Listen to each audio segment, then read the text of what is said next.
Hello, everybody. Richard Hart here. Wanted to wish you guys a Merry Christmas and a Happy New Year. I hope everyone out there is having a good time. Some people are going to be spending Christmas with friends and family and, enjoying being surrounded by love and happiness. And some of you guys out there, man, the holidays suck. You're like, hey, where's all the good stuff?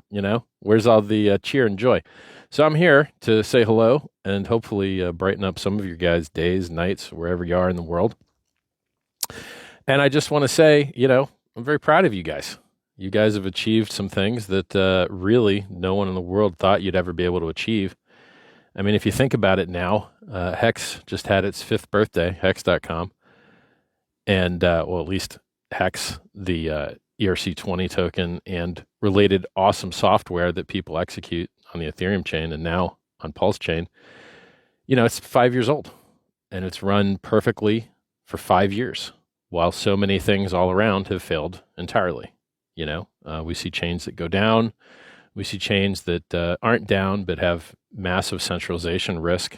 Like a lot of Ethereum L2s. They claim to be backed by the security of the Ethereum network, but in reality, there's a single sequencer, and if that single sequencer turns off, no one ever can get their money again. It's just turned off. Which kind of negates the whole idea of a blockchain. Blockchains are here to remove middlemen. And if you've got a single sequencer, well, that's a middleman. And begging middleman for your stuff sucks. That's why crypto was invented. There's so many people out there. I've seen reports now that Coinbase is asking people for things that look to be beyond AML KYC. Not only who are you? What business do you do? Show us all your transactions, but also where did your wealth come from before? And I don't know if these are they seem real, I guess.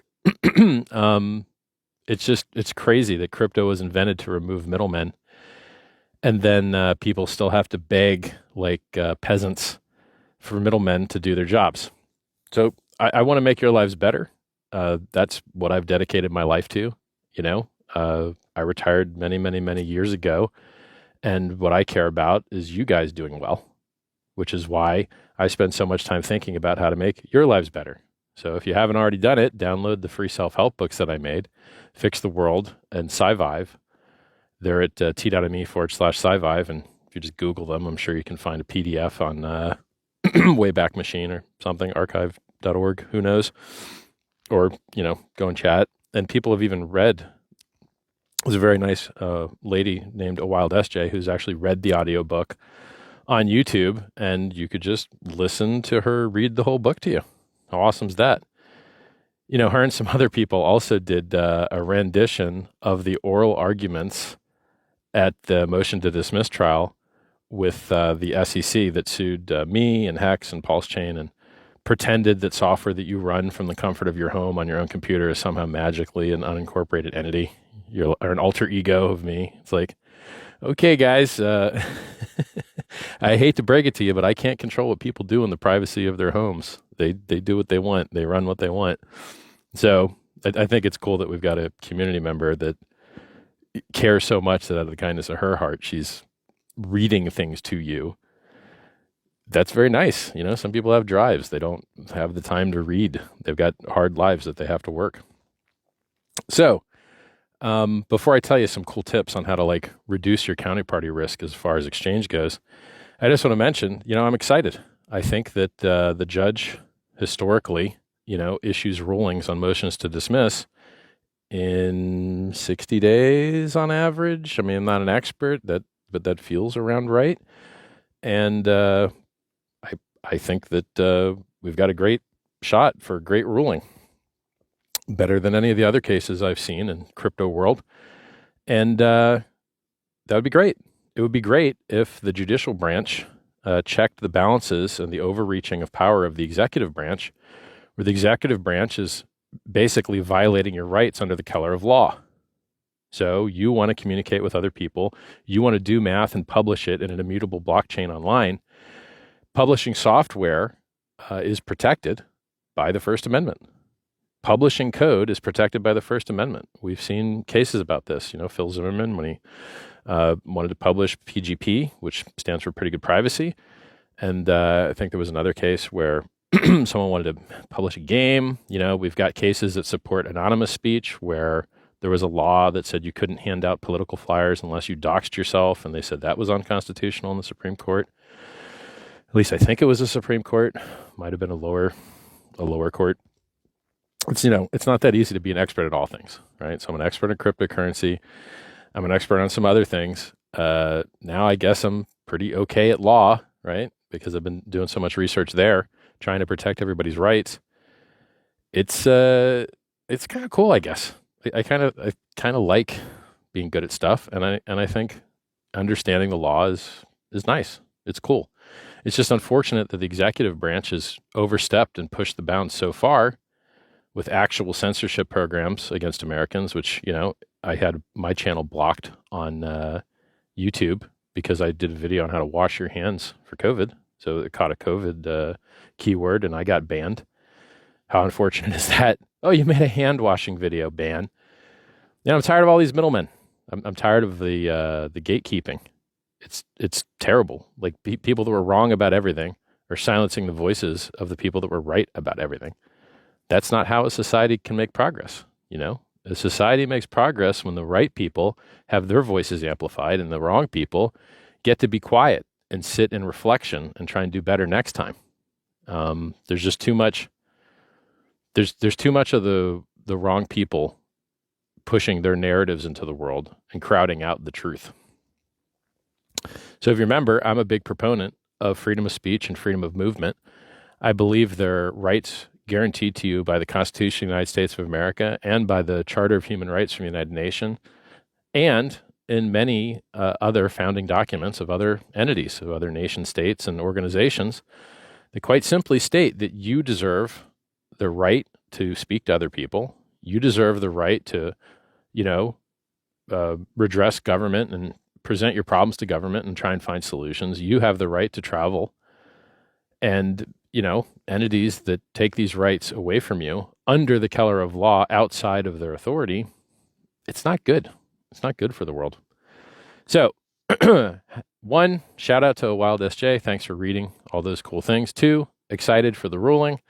It would be great if the judge, would enforce the checks and balances of government and not let the executive branch remove the rights of the people to run the software they want, to communicate and associate with others and publish what they want to publish and not interfere with that. That'd be fabulous. That's why blockchains exist, is to empower the humans. It's to remove middlemen. It's to remove counterparty risk. It's to, what's a blockchain? It's just a peer-to-peer publishing network that publishes math, securely verified, cryptographically verified, secure speech, which, by the way, the SEC would have loved to have had when they didn't have two-factor authentication turned on and their Twitter account got hacked and it sent messages which manipulated the Bitcoin market regarding the approval or disapproval of the ETF for Bitcoin. If they had used, say, Pulse Chain for authenticated speech, then everyone could see whether it was really the authorized account that was issuing that speech or not, because it would be protected by their private key. And so there would be cryptographic proof that those were authentic statements from the SEC, and then perhaps the market wouldn't have been manipulated by the SEC's Twitter account.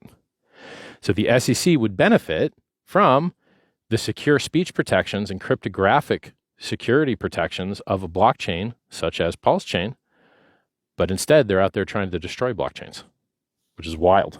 I watched Representative Torres, if I have his name right, grilling one of the SEC commissioners and saying, hey, in the Stoner's Cats case, when you guys ordered that art to be destroyed, those NFTs, isn't that a violation of the First Amendment?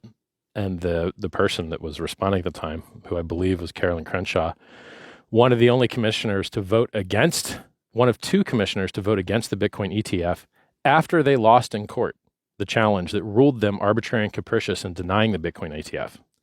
Even Gary Gensler sided with the court and said, yep, the court said that, our disapproval of the ETF didn't make any sense. It was arbitrary and capricious. He didn't say those words, but I'm assuming that was what his thought process was. And then instead of denying, he voted, So the commission voted 3-2 to approve the Bitcoin ETFs. And now look at the Bitcoin ETFs. It's the most successful ETF launch in the history of ETFs, period. And they delayed that for a decade. Not cool, guys. We could have got here many years earlier, but you guys stood in the way of progress. And so, I hear Carolyn Crenshaw is not going to be confirmed by the Senate because they couldn't find the time to put in a confirmation hearing. They ran out of time. And she, I guess, had to be one of the most anti-crypto people in the SEC because she voted against the ETF even after the court ruled the SEC commission arbitrary and capricious in denying the Bitcoin ETF. To rule against the court and to just ignore the court order, that's crazy to me. That's not checks and balances. We're supposed to have a three-party government: legislative that writes the law, executive that executes the law, and judicial that makes sure everybody else is doing their job right. Well, man, I see a lot of lawfare out there. I see a lot of the process as the punishment. It's unfortunate. It wastes a lot of people's time. Those executive branch resources could be used going and getting the bad guys, and there's no shortage of bad guys out there. There's really no shortage. So, how to protect yourself from counterparty risk on exchanges. Since crypto was invented to remove middlemen and remove you having to beg for your money, it would be really great if you didn't expose yourself to extra counterparty risk by giving other people your keys or by sending your coins to an exchange in a quantity larger than necessary. Now, to say send your coins, it's not actually accurate. You're not actually sending your coins. You're updating a global shared ledger using your private key to allocate certain database values to certain other database values.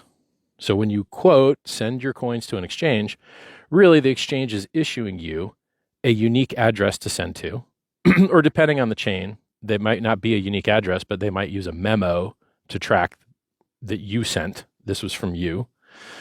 But let's say, in Ethereum, you're going to have a unique address to send to that's just for your account. And in Bitcoin, you're going to have a unique address to send to that's just for your account. And they're going to track that you, from your private wallet, quote, sent coins, but really just meant took database values that your private key controlled and then sent them somewhere else.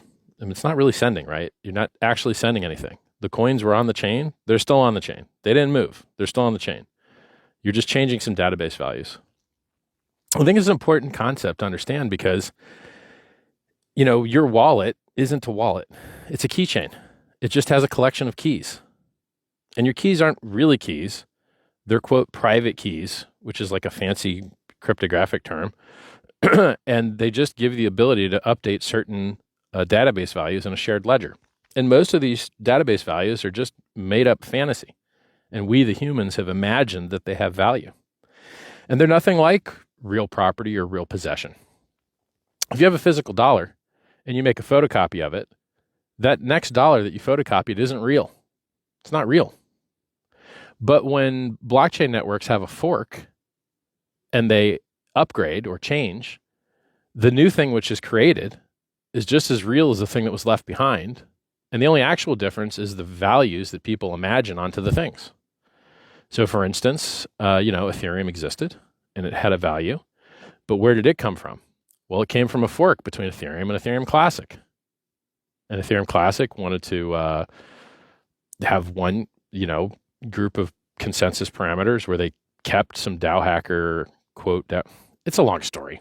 Anyway, when blockchains fork and you have quote coins on two chains, database values on two chains, people can imagine whichever one's more valuable. I'll give you an example. Hex.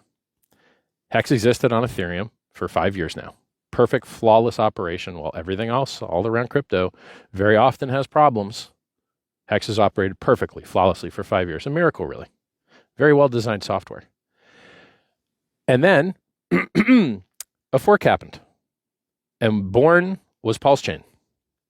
And Pulse Chain has faster blocks and lower fees and higher less inflation. So a higher well, it's inverted. It basically inflates less. The base inflation is lower because the rewards for each block are lower.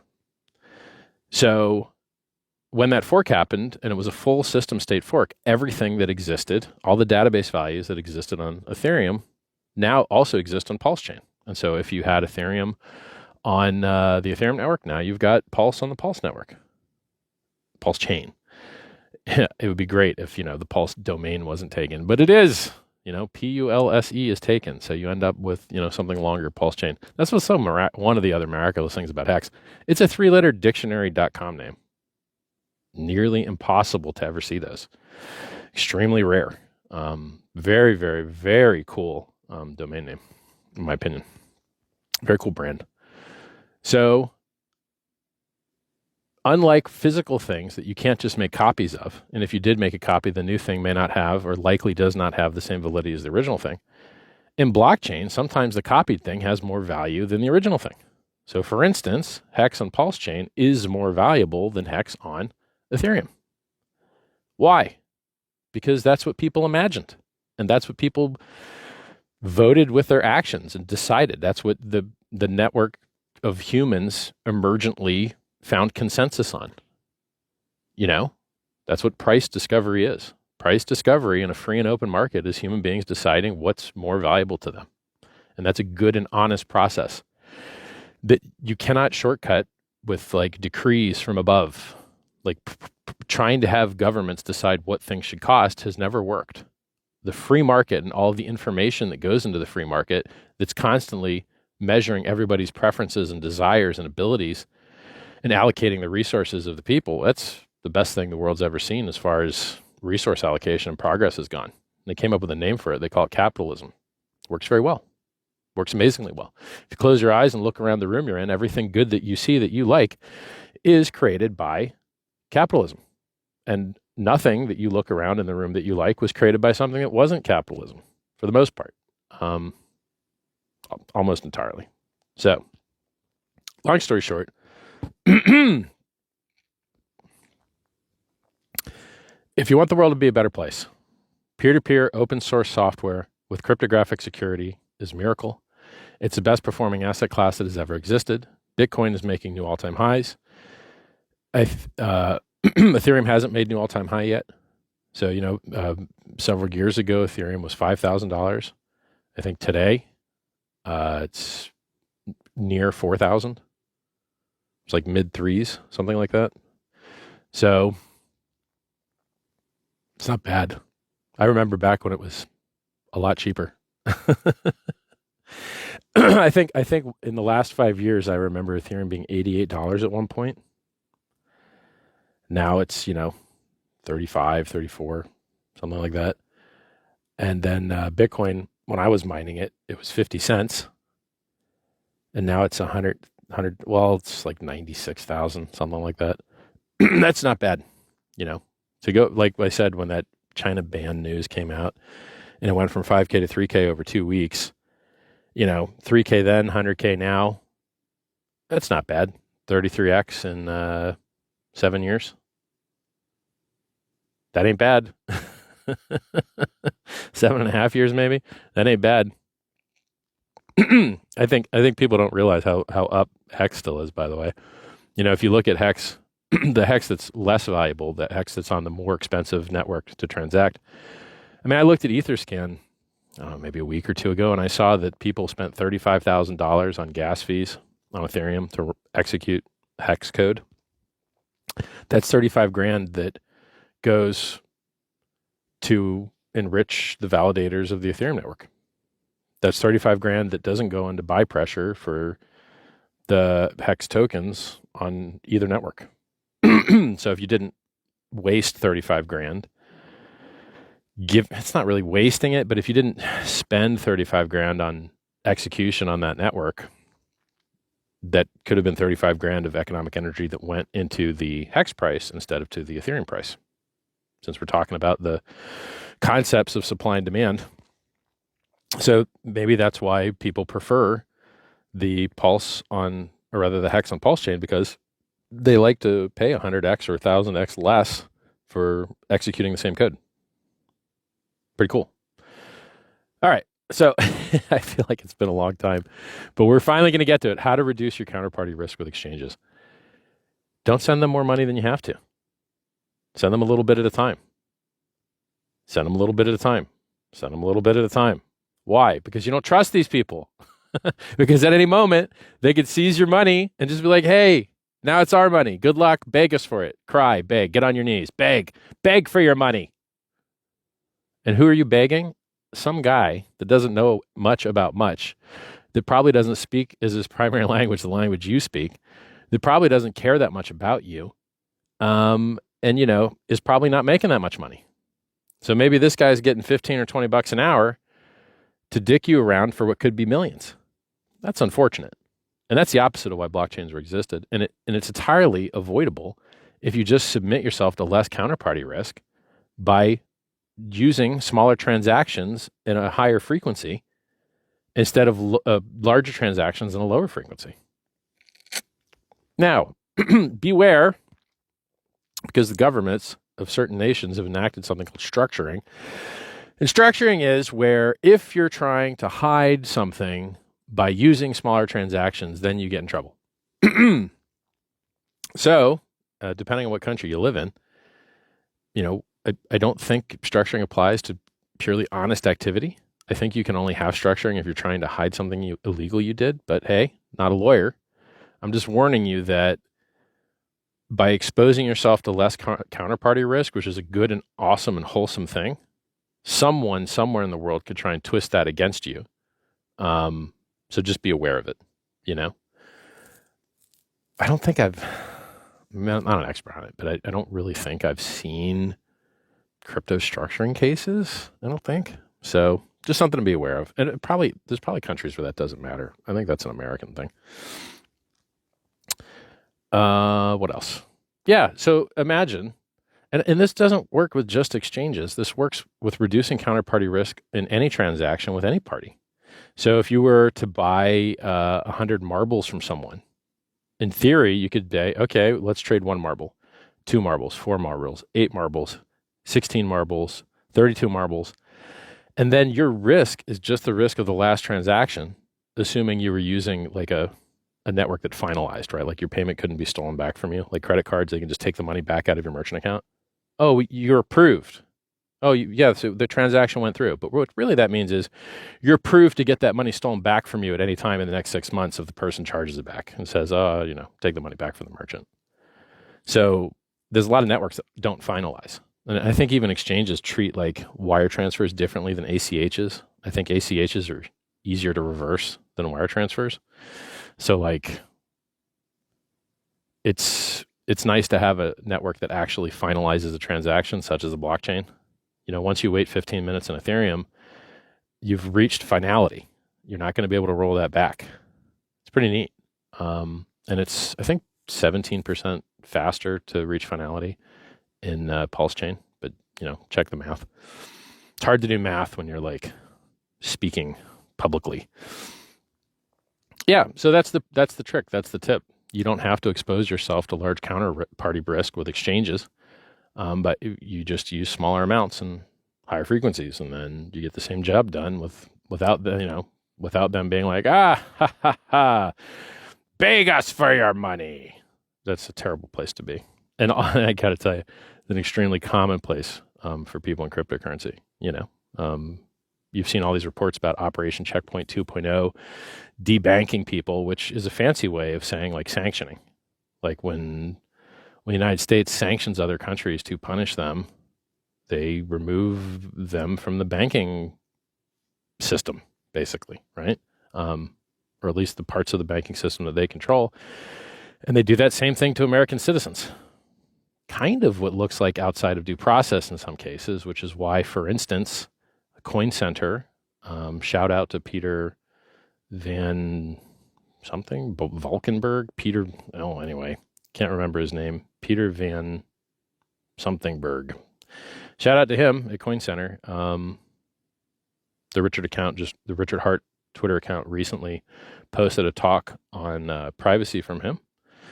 And they won their lawsuit against the Treasury Department for sanctioning software code that was Tornado Cash. And so the judicial branch had to execute and do its job to roll back overreach by the executive branch. And then they kicked that back down to the circuit court to like fix it or whatever, which I guess looks like removing it from the sanctions list. I think that's what that looks like.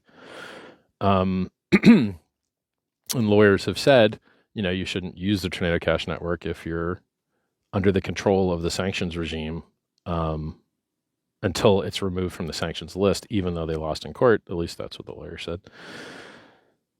So if you're American, probably don't use Tornado Cash until it really is removed from the list. But this idea that, the executive branch can just, without due process, state that here's thoughts Americans can't have, or here's code Americans can't run. It's like, did someone write a law about that? Has there been any debate about that? Has the people decided that they wanted to give up the right to speak in that way and publish that kind of speech with math? You can't publish math and speech about this topic. Sounds like, which is probably why they lost their case, is my guess. But read the ruling, right? You can read the ruling on how Coin Center beat Treasury, and the judicial branch ruled in favor of Coin Center against the Treasury Department in regards to the Tornado Cash sanctions. And you see this in a lot of places. Recently the Richard Hart Twitter account tweeted about the Institute for Justice. Those guys just recently got the DEA to stop stealing people's money at the airport. The DEA would get tips from people about who bought a plane ticket in a short time frame and with cash, apparently, or just in a short time frame. And then they would go and say, hey, can I search your stuff? And people would be like, no, you can't search my stuff. What's going on here? And then there's a video of it. There's a video of a DEA agent basically harassing a guy and taking his possessions from him and searching them. And there was nothing there. But how do you have a Fourth Amendment right to be free from unreasonable search and seizure when the quote, reasonable suspicion or articulable suspicion or probable cause or whatever that they use to search you is just like, you bought a plane ticket? Okay. So now what? There's just no Fourth Amendment for people that fly? So anybody that buys a plane ticket can just get searched up and harassed and pulled off the plane and have their stuff searched by someone that's not airport security and doesn't have anything to do with securing the plane, and it's just to look for cash to literally take from you? Apparently, they also do this with FedEx. So I'm not an expert on these things. I don't live in the United States, but occasionally I learn stuff.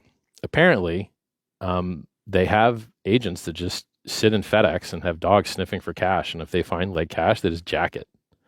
But they do it for FedEx, but not the United States Postal Service. Interesting. Like, okay, I don't know, man. So like basically, if you want checks and balances to work, somebody has to act as the check and balance. And that's the judicial branch. And in order for the judicial branch to do its job, somebody has to bring the case.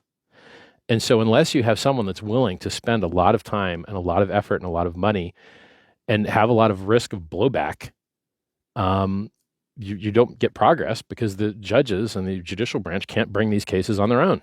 So someone has to bring the case because there's an adversarial system. There's a prosecutor and defense, plaintiff and defendant.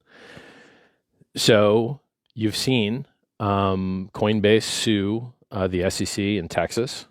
You've seen, I think you saw Consensus sue the SEC in Texas, but I think they dropped the case. Not totally sure. You've seen the SEC get sued in Texas over their broker rule, which they lost. You've seen recently there's some like ultimate beneficial owner information for small businesses, which people were supposed to collect because the administrative state of the executive branch decided it should be so. And then a court in Texas said, nope, we're putting an injunction. You can't do that. It's a violation of people's privacy. And then another court, the Fifth Circuit, said, oh, we're staying that actually. And so they stayed the injunction, which re-enabled the reporting, which is bad. You're like, oh, well, I guess the administrative state is taking over and pretending to be the legislators and writing all the law. And you're like, man, that's not how checks and balances is supposed to work. So someone has to bring these cases. And so the, fire.org or the fire, I can't remember the exact name, and the Institute for Justice, these are two kind of entities that brings cases to try and protect people's freedom of speech, and I know that the Institute for Justice at least accepts crypto. Now, Bitcoin's at new all-time highs. So, or recently was. So Bitcoiners feel, in my opinion, more rich than other guys that aren't at new all-time highs. Ethereum is not at new all-time highs. Ethereum hasn't went over 5K. It's barely gone over 4K. So if Bitcoiners are feeling much richer, and it's before the end of the year when a lot of people are, looking for deductions and looking for write-offs if they had profit or whatever, it's good to know that there's a place that accepts crypto that may share your values and want to protect free speech. And so maybe Bitcoiners want to donate to the Samurai Wallet devs' defense, or maybe they want to donate to the defense of the Tornado Cash devs, one of which is in prison in the Netherlands, and one is which is coming up to trial shortly, Roman Storm in the States. And then, so probably the Roman Storm case is probably the new, interesting, hot one that's needs money for defense. I don't really know much about the Samurai case, other than I think they made a Bitcoin mixing software. And not even in the case of Tornado Cash, it's not even a mixer. You get in what you get out what you put in. I'm not exactly sure of the details on Samurai, but these are just cases of people that wrote code, devs, catching charges. It's a bad precedent to set, code of speech. Now, maybe their charges go past the speech part, but it'd be nice for the courts to delineate that and protect speech. I'm for speech. I'm for freedom. I'm for publishing truth. I'm for the association of individuals. I think it's a wholesome and honest thing. And I think that when you become a federal employee, you often sign an oath that says you support the Constitution. And if you don't understand that that is what the Constitution does, it restricts the government from restricting you. It's a set of rules that restricts the government from restricting you. So when you become a federal agent, employee, officer, whatever, you take an oath to pledge allegiance to support the Constitution. Well, man, if you don't understand what the Constitution is, how are you going to support it? So it's very important that somebody bring cases to help the checks and balances and help the judicial branch get justice for the people, or else it just won't happen. There's a lot of things in the world that didn't get better over the last 10 years. They got worse, and kind of using the good system that was set up for you with the checks and balances is important. So anyway, that's some legal education stuff, how you can reduce your counterparty risk with exchanges. And on Pulse Chain, PulseX, Inc., Hex, they're all functioning flawlessly. They have tons of features. They're awesome. They're amazing. They're code that you download and execute and run in the comfort of your home with no counterparty risk or the minimum amount of counterparty risk. There's some things where you can't totally remove counterparty risk, but you really do the best you can. It's a beautiful, amazing invention. It runs great. And the only thing it really needs is eyeballs. Think about the absolute garbage and trash that people will put their life savings into. So someone will make a coin about spitting on peepees. So, for instance, the Haktua coin.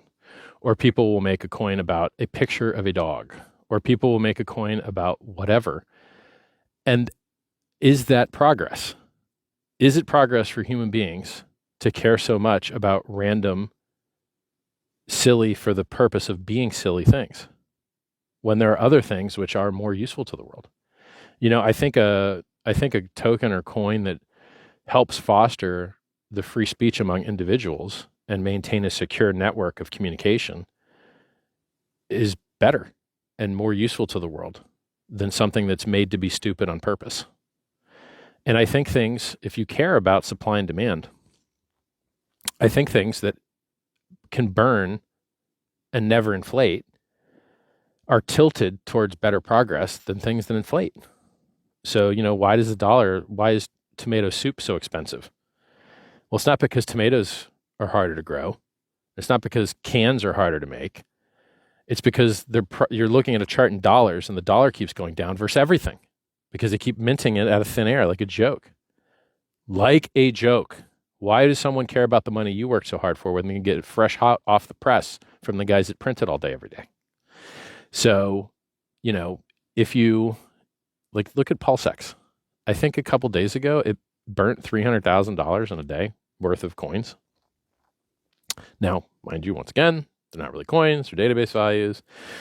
They weren't really burnt. They were just basically destroyed and made unspendable. There's a lot of nuance in there, but long story short is, if you look at the chart of PulseX and you see how much supply has been burnt, it's massive amounts of supply. And it's neat, it's like if you have a Ferrari. So if you have a Ferrari SF90, the values are just terrible now, it's not like an F40 or an F50 where the price is up massively from where you could have originally bought it. The price is down massively from where you could have originally bought it. Why? Because there's no limited supply. They keep making them. They just keep making them. They made too many. There's a lot of SF90s out there. So if you look at other cars where there isn't that same amount of supply, supply and demand is real. And you can't, both sides matter. Demand matters, supply matters. But the idea that in PulseX, that if you look at how much economic value gets burnt and destroyed every day, it seems like it's 50 to 70 on average recently. And then if there's a spike of volume, it goes up to 300. That's cool, man. I think that those rates of supply shrinkage are higher than the rate of supply shrinkage you see in ETH. And I think it's higher than the rate of supply shrinkage you see in Pulse Chain. I think it's higher than the rate of supply shrinkage you see in Hex. I think it's a very cool invention. And it works great. I think if you care about supply and demand, you care about things becoming more rare, something that just, people execute code that destroys lots of stuff all the time, leaves you with less supply. I think it's a cool looking chart. I think it's a very cool looking chart. Go look at the chart. Go to, I don't know. You can go to Dex. Well, I try not to send people to places that show a million stupid coins if I can avoid it. So I guess you could go to you could go to gopulse.com and click the chart. And I guess you could see it there. Also, some people are trading, another tip for you guys. Some people are trading coins on, how do I explain this? On some charts, when you look at it, so it'll be let's say you're looking at Ethereum, ETH/USD. What that means is the chart you're looking at, if ETH goes up in value, the chart goes up. If ETH goes down in value, the chart goes down. But that's because ETH is the first thing. If you inverted it and said USD/ETH, then it would flip the chart upside down. And then when ETH went up in value, the chart would go down. See? So it inverts it. So on this website that a lot of people use to chart, the hundreds of other coins, thousands of other coins that are on Pulse Chain and other networks, there's an option in the bottom right with 3 dots that you can click, and it's outside the trading view window. It's in that website's kind of extra little menu. It's not the hamburger menu. It's the bottom right 3 dots. If you click that, it has an invert pair option, which is awesome. Because then you don't have to do it in TradingView. You don't have to right-click the price bar in TradingView and tell that to invert. And when you do that, your reds and greens are mixed up. So a green candle will go down instead of up, and a red candle will go up instead of down. That kind of sucks. It makes your chart look weird. So it's nicer to just use that other one layer outside kind of menu to invert. And then that's going to put the thing you care about in the front. So for instance, what's an example I could use? I'm trying not to mention coins. Why do I not mention coins? I really like things that have low counterparty risk and amazing features and stuff. And there's just a lot of coins out there that aren't as good. So let's have an example of coins I think are cool. So let's say you wanted to chart Pulse versus PulseX for fun. You could pull that up, right?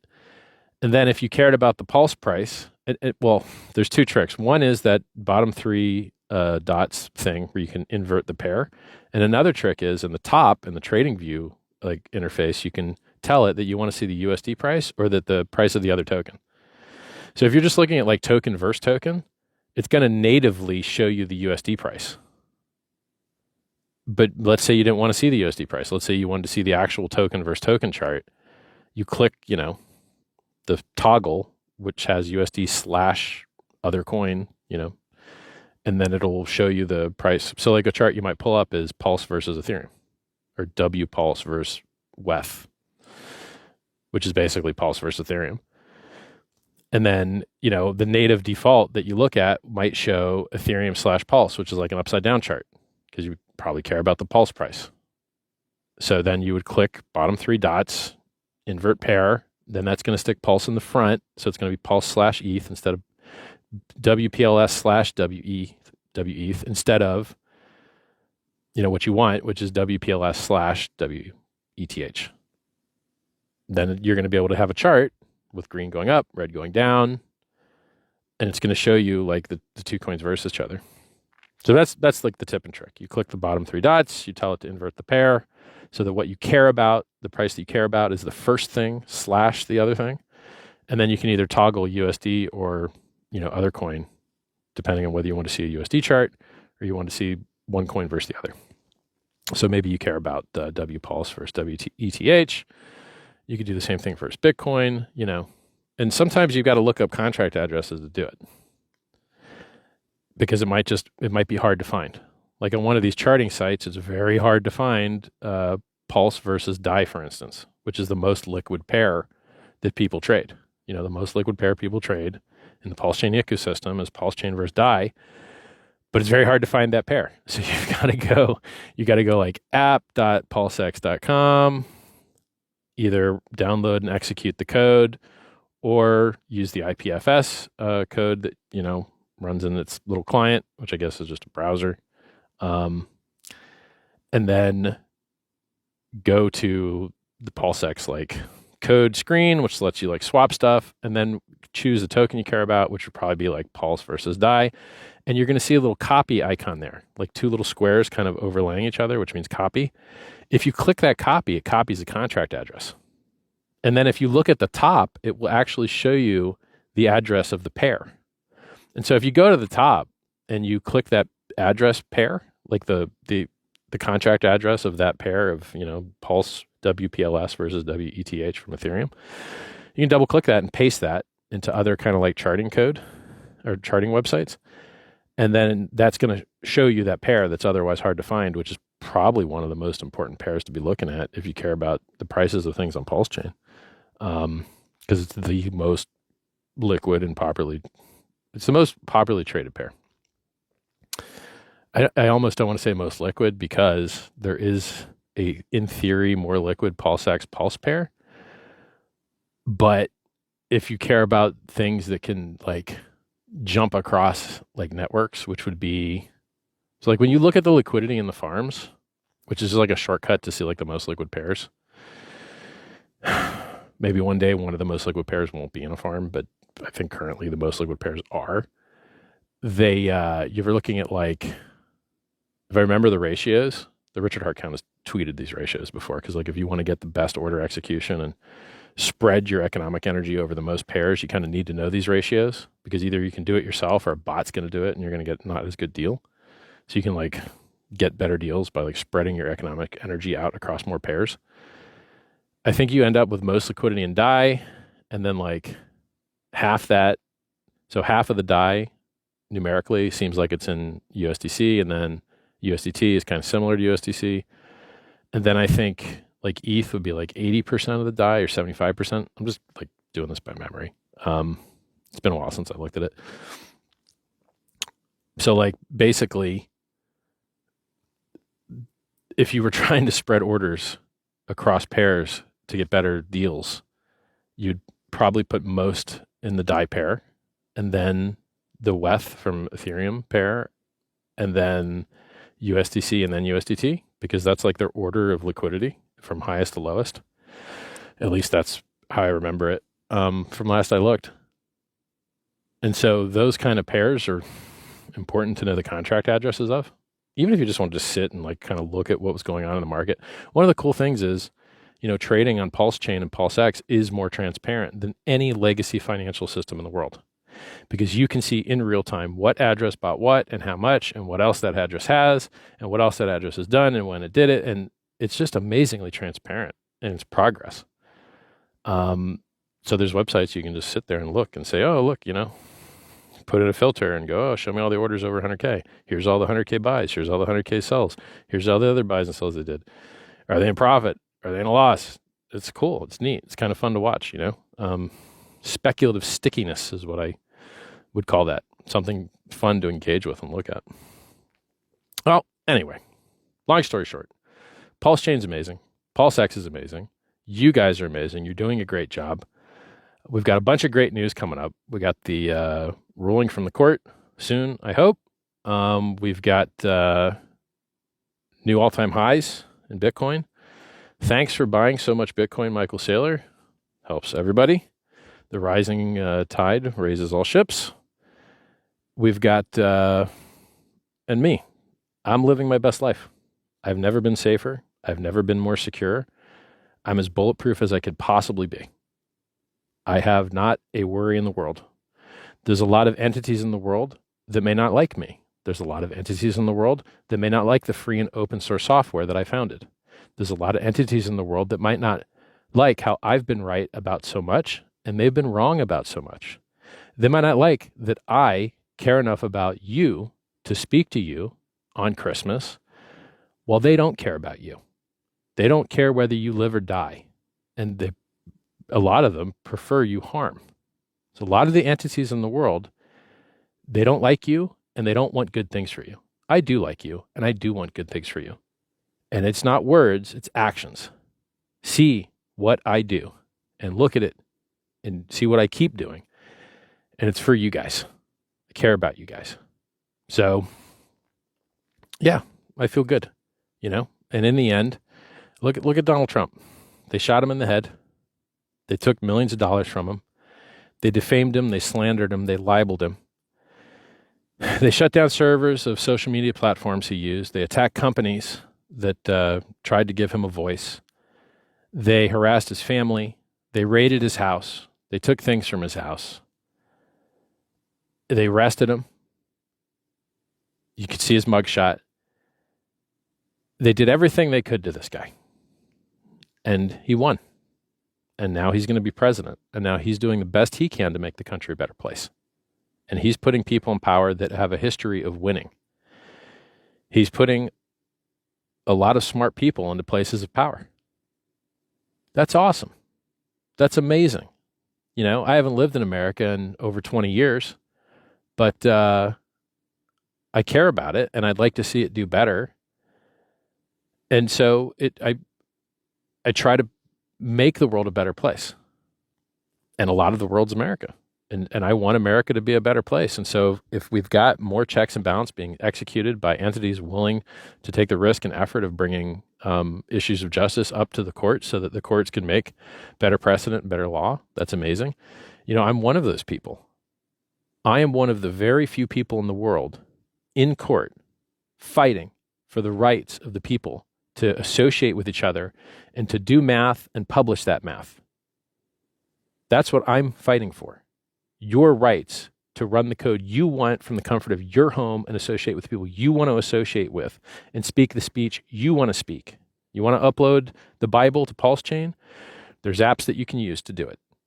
You want to upload court rulings to the Pulse Chain so that they're time-stamped so that no one can ever say that this didn't happen at this time? You can do it. This is peer-to-peer open source code that you run from the pleasure of your home. And guess what? You also have the benefit that it just happens to be one of the best performing asset classes that's ever existed in the history of mankind. And I think you're early. I would love for more people to spread the word about, hey guys, you like Bitcoin? Well, guess what? Ethereum's better than Bitcoin. It's got higher throughput. It's got more features. It's got privacy if you want it. It's got, you name it. It's got world's first blockchain time deposit thing, Hex. It's, amazing. Okay. You don't like the fees. You don't like paying $50 to execute a swap, $30 to execute a swap, which isn't really a swap in legacy finance terms, but we'll just call it that, updating database values to go from one ERC20 standard thing to another, blah, blah, blah. If you like that and you want to do it for 100 or 1,000 times cheaper, that's Pulse Chain. So you want faster, you want more affordable, you want newer, well, Pulse Chain's here. And it's operated flawlessly since launch, just like Hex has operated flawlessly since launch. Pulse Chain's a year and a half old now. It's amazing. Everything that you want is there. It's absolutely amazing. It just needs more eyeballs. And so, outrage marketing can only take you so far, and there's a lot of personal blowback. So dressing like a clown and acting like a clown attracts the attention of people that care about clowns. But there's a whole portion of the world that does not care about acting like a clown. There's a whole portion of the world that's more serious. And, you've got the audience that cared about clown as far as you're going to get it. Think about how much smaller the influencer community in crypto is now. It seems like mostly losers. Like the people that seem to get listened to are in general losers. You're like, well, that's not good. Like the rest of the world is not like, hey, let's go do the thing that losers do. No, they want to see what winners are doing. So I'm emphasizing that if the community did more direct mail, more outreach, more things that people care about in a professional manner, then the rest of the world could be exposed to the miracle, the beauty of open source peer-to-peer communication and security in the most performative asset class that has ever existed in the history of mankind. It's a miracle. It's beautiful. So, and the only way they're going to find out about it is if somebody tells them about it. Just building amazing software and having an amazing network isn't enough. People have to use it. They have to avail themselves of it. How many people out there are executing code on bad networks with huge counterparty risk and ideas that are terrible? A lot, a ton, a huge amount. And why aren't they doing things that are better? Because they don't know those better things exist. And it's your job as a person that wants to make the world a better place. You have to tell them. It is no one else's job but your own. If you want to make the world a better place, you have to make it better yourself. And if you want people to do better, you've got to show them what doing better looks like. And it's on you guys. And that's why I think direct mail is so cool, is because it's a lot harder for people to censor your speech. If you want to put an ad on Google, they censor you. If you want to have a video on YouTube, they censor you. You have to beg the algorithm. Please, algorithm, I made a stupid face in my thumbnail. Can I please get some views, please? Right? And direct mail doesn't have that problem. You get to speak your speech to who you want to speak to about what you want to talk about. And there's no one turning off your account. There's no one, you don't have to beg the algorithm. And you're also supporting the economy, The ability for human beings in a society to communicate with each other is valuable. And even if it operates at a loss, it's valuable. People should be able to communicate with each other. And so if companies have to step in and spend money on mail carriers carrying mail to help support the infrastructure that allows human beings to communicate when they need to, it's good for society. And so, a lot of people might not like the shitty mail that's out there, the junk mail, the stuff that they don't care about.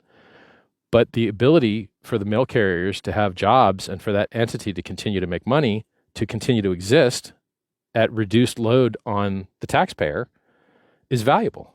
And so I think direct mail is wholesome because it allows you more uncensored peer-to-peer speech. And I think it's valuable because it keeps the network alive so that human beings can communicate with each other when they need to. You want to send a Christmas card to your mom? Okay, well, that somebody has to carry it there physically. Somebody has to pay them to do that. And sometimes it's cold, and sometimes there's rain, sleet, and snow. So I think direct mail is beautiful. And I think most of what you buy in digital marketing is just fake bots clicking ads. It's just entirely garbage and fake. So I like the real world, when I meet people, I like to meet them in the real world. And I think direct mail is a great opportunity for Pulse Chain, PulseX, and Hex if you're into communicating with your peers and teaching them about code that they can run at home and is amazing and has a lot of potential to make the world a better place. So that's it. I wish you guys a Merry Christmas, Happy Holidays, Happy New Year. I'm excited about the future. I've never been safer. I'm bulletproof. Everything is going good for me. And if certain people in the world don't like that, sorry guys, I've been planning for this my whole life. I've been planning for this exact type of thing my whole life. I'm ready. I'm prepared. And our people are prepared, which is why we've got perfect, flawlessly operating software that's decentralized and cannot be stopped by anybody, no matter what. That's why blockchains were invented. And these are pure and beautiful examples of Satoshi's actual vision, which is removing middlemen. Good luck, everybody. I still think what we've got coming is beautiful and amazing, and we just need eyeballs. That's it. All we need is eyeballs, and everything else will take care of itself. And as far as like exchanges go, look, the fact that people can execute code in the comfort of their home and bridge over from Ethereum and have thicker order books with better price execution because there's more liquidity, that's superior, in my opinion, to having a bunch of little order books with bad price execution and thin order books and little stupid exchanges all over the place. And then if someone wants to on-ramp, they get a bad deal with a lot of slippage and bad order execution. And then the middleman that arbitrages that price that dude pushed up on his little exchange versus the big, thick, actual liquid real price on chain, the more honest and wholesome and beautiful and transparent one. When you buy an exchange, you don't know who you're trading with. Who am I trading with? But on chain, you can see who you're trading with. It's visible. This address did this and that and this. Now, it's not AML KYC visible, but it's like you can see what they're doing. So and in some cases it is. Like if you're the exchange, you know who you AML KYC and you can tie it back to the rest of the transaction history, unless people use privacy software, which exists. So my summary is, Hex went up 1,000,000% and was listed on basically no relevant exchange of note. And Pulse Chain and PulseX are doing fine, also being listed on basically no relative exchange of note. And so as long as there's peer-to-peer open source software that allows you to get from Ethereum to Hex, that's more than good enough. And people will get better order execution by buying the more liquid Ethereum on whatever exchange they're at and then bridging over and doing what they want to do than they would having little tiny order books and a bunch of other exchanges and getting worse order execution and less for their money. So using bridges and peer-to-peer open source software with minimized counterparty risk, in my opinion, is vastly superior to centralized exchanges. And the fact that Ethereum already went through a decade of that horror of being listed and, having market makers and all that, good. Well done, Ethereum. Thank you. We appreciate it. And come enjoy your free coins. You got free coins waiting for you on Pulse Chain. As long as you run the Ethereum network before the fork. All right, guys. I'll talk to you soon. And Merry Christmas. Everything's going good. And I wish you a merry one. Bye.